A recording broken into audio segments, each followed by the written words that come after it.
ہم شریعت کے ایک طالب علم ہیں. ایک طالب علم کے لیے جن موضوعات پر اچھی طرح پکڑ ہونی چاہیے ان میں سے ایک اہم موضوع اصول فقہ ہے اور قواعد فقہیہ ہے. عقیدہ ہے، اس کی مشمولات بہت ہیں اور اس کی جزئیات بہت ہیں. اصول حدیث ہے، مقاصد الشرع ہے. ایسے جو بڑے بڑے موضوعات ہیں طالب علم کو ایک ایک موضوع پر پکڑ حاصل کرنی چاہیے. لیکن سر دست جس موضوع سے متعلق آج ہماری گفتگو ہونے والی ہے وہ یہ کہ اصول فقہ اور قواعد فقہیہ کی اہمیت کیا ہے.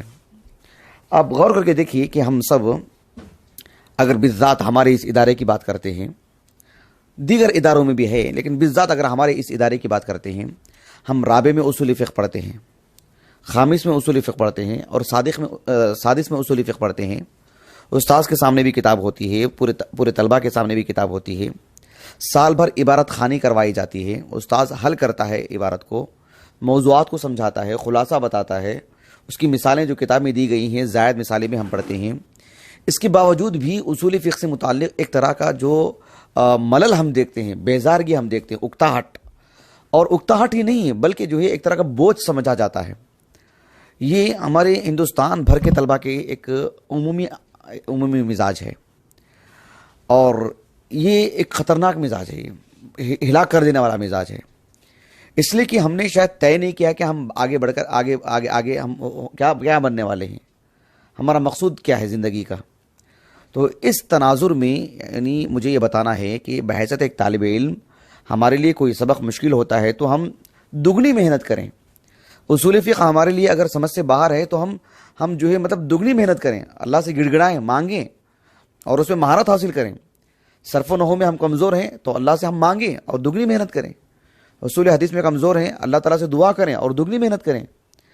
تو یہ چیز ایسی نہیں ہونی چاہیے کہ جو ہے آج خامس میں اور سادس میں اصول فقہ ہیں، عربی اور فضیل سال اول میں آ جانے سے راحت محسوس کریں گے، چلو یہ مادہ چلا گیا. یہ سب جو ہے ایک طرح سے ایک رسم ہے، یہ ایک رواج ہے. یہ گویا کہ ہم ڈگری کے لیے پڑھ رہے ہیں، سند کے لیے پڑھ رہے ہیں، معاش اور اپنے گھر کا چولہا جلانے کے لیے پڑھ رہے ہیں. نسأل اللہ السلامہ. ہم ایک طالب علم ہیں، ہم ایک عالم دین ہیں. ہمارا پڑھنے کا انداز الگ ہونا چاہیے اور اس کو مکرر پڑھیں، بارہا پڑھیں، گہرائی سے پڑھیں اور اللہ تعالیٰ سے جو ہے مطلب ہاتھ اٹھا کے دعا کریں، رو رو کے مانگیں تو اللہ سبحانہ و تعالیٰ ضرور ہمارے لیے آسانی پیدا کریں گے. اس لیے کہ شریعت کا جو علم ہے بہت مہنگا ہے، بہت مہنگا ہے. اللہ رب العالمین نے سورۃ البقرہ کے اواخر میں بیان فرمایا، یؤتی الحکمۃ من یشاء ومن یؤت الحکمہ فقد اوتی خیرا کثیرا. آپ دیکھیں تفسیر ابن کثیر میں امام مالک اور دیگر اہل علم کے اقوال اس کے اندر موجود ہیں. شریعت کا علم مراد ہے، یؤتی الحکمۃ من یشاء. اللہ سبحانہ و تعالیٰ جس کو چاہتا ہے انہی کو شریعت کا علم دیتا ہے، سب کو نہیں. معروف حدیث مبارکہ صحیح بخاری کی حدیث معاویہ بن ابی سفیان رضی اللہ عنہما کتاب العلم کی، من یرید اللہ بہ خیرا یفقہہ فی الدین. اس کی نسبت اللہ نے صرف اپنی جانب کی ہے کہ اللہ کا ارادہ ہو تو شریعت کا علم ملے گا. آپ دیکھیں کہ اللہ کے رسول علیہ السلام جب مدینے میں تھے 10 سالہ زندگی، غزوات آپ دیکھیے، ایک اسلامی تعلیمات کو تحفظ پہنچانے کے لیے، آسانی کے ساتھ لوگوں کو دین پہنچانے کے لیے، لوگ جو اسلام قبول کر رہے ہیں انہیں امن دینا ہے اور جو لوگ اسلام نہیں قبول کیے ہیں ان تک پہنچ کر کے اسلام کی تعلیمات دینا ہے. اس کے لیے ایک ٹیم کی ضرورت تھی اور اللہ کے رسول صلی اللہ علیہ وسلم وقت پر جو ہے صحابہ کو بھیجا کرتے تھے سریہ کی شکل میں، ایک لشکر کی شکل میں.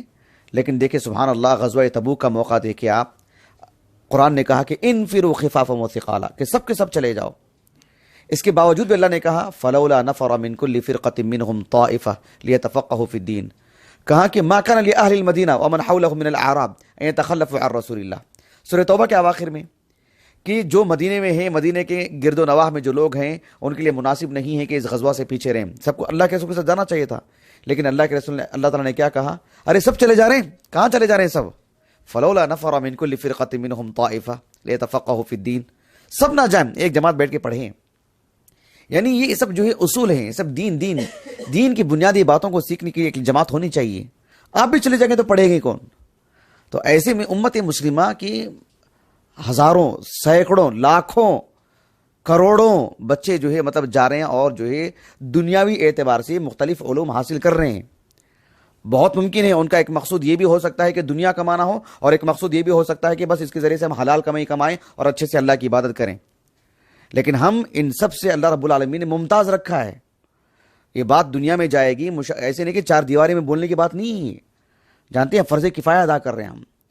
اللہ نے سب میں سے انتخاب کیا ہے ہمارا کہ ہم شریعت کا علم حاصل کریں، ہم ٹوٹ کے پڑھیں، ڈوب کر کے پڑھیں، غرق ہو جائیں اس میں. اس لیے کہ امت مسلمہ کے کروڑوں بچے دیگر علوم پڑھنے کے لیے جا رہے ہیں، اور جو غیر مسلمین ہیں ان کی تو تعداد بہت زیادہ ہے. ان سب کی ذمہ داریاں ہمارے کندھوں پر نہیں ہیں کیا؟ ان سب کو دین پہنچانا ہمارے کندھوں پر وہ ذمہ داری نہیں ہے؟